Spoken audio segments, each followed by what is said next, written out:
Hello and welcome to part 3 of Build the Ferris Wheel. This is actually take 2, believe it or not. I'm really annoyed because this is the stage now where it was the first time I'd put this together. I was doing it in front of you, and I'm chatting away, but for some reason the microphone didn't work. It was definitely on. It was definitely on the right settings, but there must have been a glitch, so I had to restart my computer and then it all started working again. So this is now take 2. So there are a few mods I've had to do to this model, straight from the printer on this last stage when we assemble it all together. So without further ado, we'll go down, we'll continue with the build, we'll finish it off, and then I'll sort of explain what I've done, to get this project to actually work. So yeah, let's go down and we'll take a look. Okay, so for this final, I'm dropping bits. Final part, we obviously need the main Ferris wheel, which we did in issue 2 or episode 2, part 2, whatever you want to call it. This is glued together really well, and you just want to make sure all of the people pods are free moving like this. So I'm really happy with the way this has come out. So we're going to need that. Also the frame that we made in part 1. Now it's worth mentioning, I actually used a little bit of lubricant on down in the base. You can see that white gunk. I've actually put some lubricant on there to ease that because it was quite stiff to turn, but since I've worked some grease in, it's actually quite a nice movement now. And what I used is this Dow Corning Molykote EM30L synthetic grease. Now this is typically found in electrical items such as DVD players and CD players and things. It's plastic grease, so it's good for plastic cogs and worm gears and things like that. Now this is quite expensive stuff. Normally you get it in a massive pot, but there's someone on YouTube, eBay, selling these. And they just decant them and sell them in individual pots, and that will last years. There's a lot of it, and you don't need a lot. So I've actually put a little bit of that plastic grease down into there just to make this run a lot smoother. Okay, so as well as this, we're going to need, and I'm so unorganised because I've restarted my computer, I've actually lost the manual. So we just bring that back up and then we'll go through. There you go. So we're going to need the spindle, well basically everything we've got left. So you should have 2 spacers, and actually there should be 3, and I'll explain in a moment. There should be another one, but I'll explain that in a moment. We've got the God, I've lost it. The spindle, and then we've got the spindle drive. Again, I had to modify this, but it was missed because I wasn't talking. The microphone wasn't picking me up, so I'll explain what I did with this. You've got the end cap. And as I said at the beginning, you've actually got 2 files. You've got a plain one, or you've got one with the creators and designers initials in, and I thought that would be quite nice to take that one, because obviously I didn't design it, I've printed it and I'm making it, so I thought it'd be nice to use his initials on there, his or hers. I think it's a him. We also want the large gear with the square hole in, and that is all the parts we're going to need, hopefully, to assemble this into a working Ferris wheel. So, first thing I'm going to say, there was 3 spacers. We used one down in this gear. We didn't need one for this one because it had one built in. And when I assembled this first time, I had a few issues. Obviously it was, as I say, because of microphone problems, so I've had to film this again and sort of take apart, and I'm rebuilding it as such. But what I actually did was the spare spacer you can see here, I've actually super glued that to the A-frame. And the reason being, when this was together,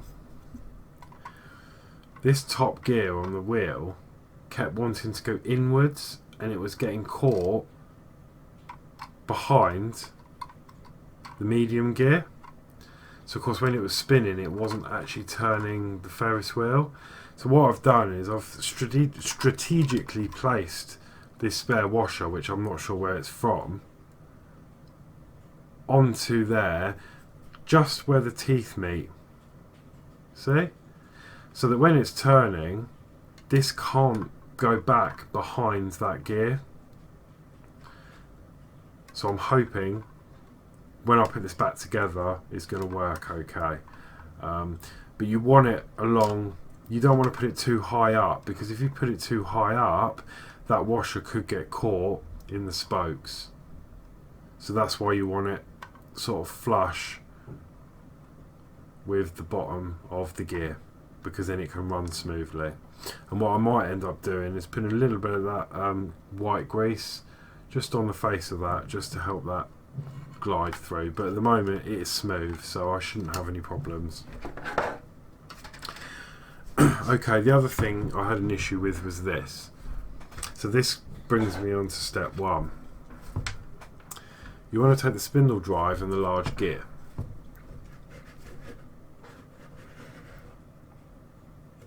So you want to push the thinner end of the spindle gear through the square of the large gear. Now normally it would sit there, which seems okay. However, normally that square is flush. But if you look at the actual Ferris wheel, you've got a circle this side and you've got a circle with a square. So the aim of this is, I think the square is supposed to protrude through the gear so that it can catch on the Ferris wheel, so that it obviously turns the Ferris wheel as well. But currently, you see, it spins independently because it doesn't protrude through enough. Because that, from the printer, that's as far as it will go in, because it goes from a square to a circle, and the designer hasn't made this quite long enough to protrude through this and the square on the Ferris wheel. So what I've had to do is I've used a file, quite a rough coarse one, and I've just sanded down where the circle starts just to make that flat. So I've given that a file on all four sides. I then used a slightly less coarse emery board. There you go, just go around all four sides, and then I finished off with this black one, which is a fine one, fine grit, just to polish it up a bit, make it nice and smooth. So what you end up with that, so you've got nothing blocking the square going in any further, but it's also tapered slightly at the end. If you can see that, it sort of comes up, and that's what you want. So that's the sort of amendment I've had to make. So now, when I push this through, it will let me push it through slightly further than I need to. You can see there?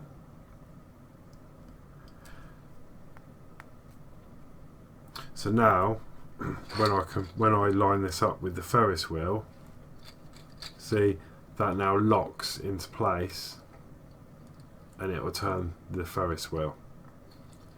So that's an amendment I've had to make. So with all that being done, you want to push the spindle through the side that hasn't got the cogs on, or the gears, and then we're going to use one of these spacers and put it on the inside.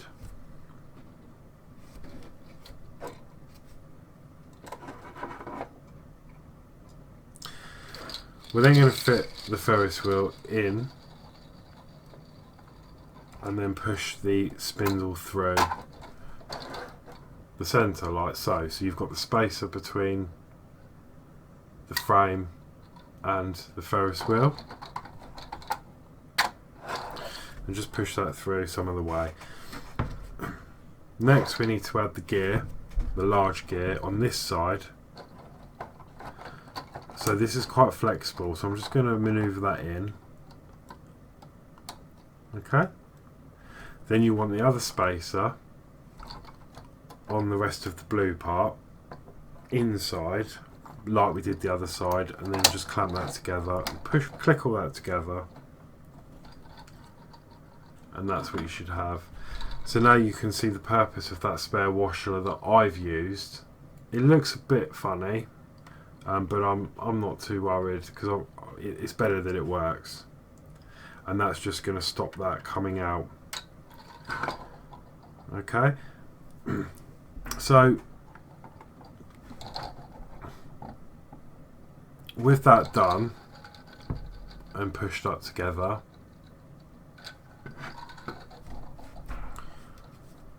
we're going to put the end cap in this hole, and what I shall do is glue it. But before I do that, I'm just going to give it a gentle test, just to make sure everything is okay.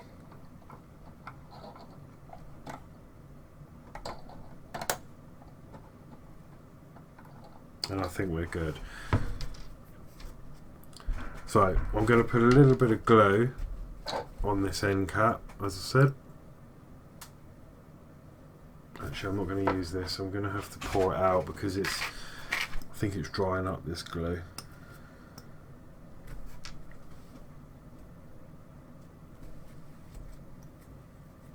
And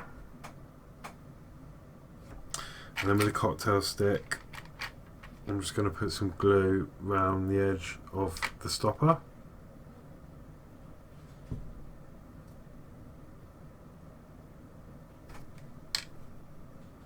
And then push that home into that hole.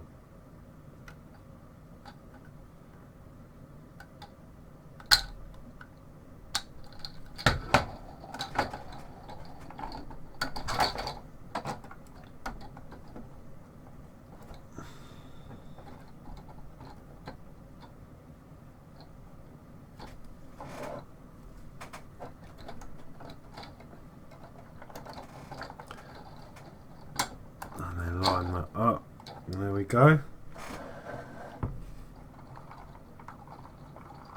And there we have, there it is, our quick 3-part 3D printed Ferris wheel. And then what you can do is you can turn the handle, there we go, and then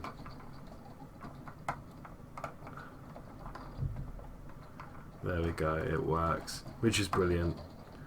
So, as I said to you before, let me bring this up, I am going to look into motorising this so it's automated, but obviously it needs to run fairly slowly, so I'll need to look at what motor I need to get.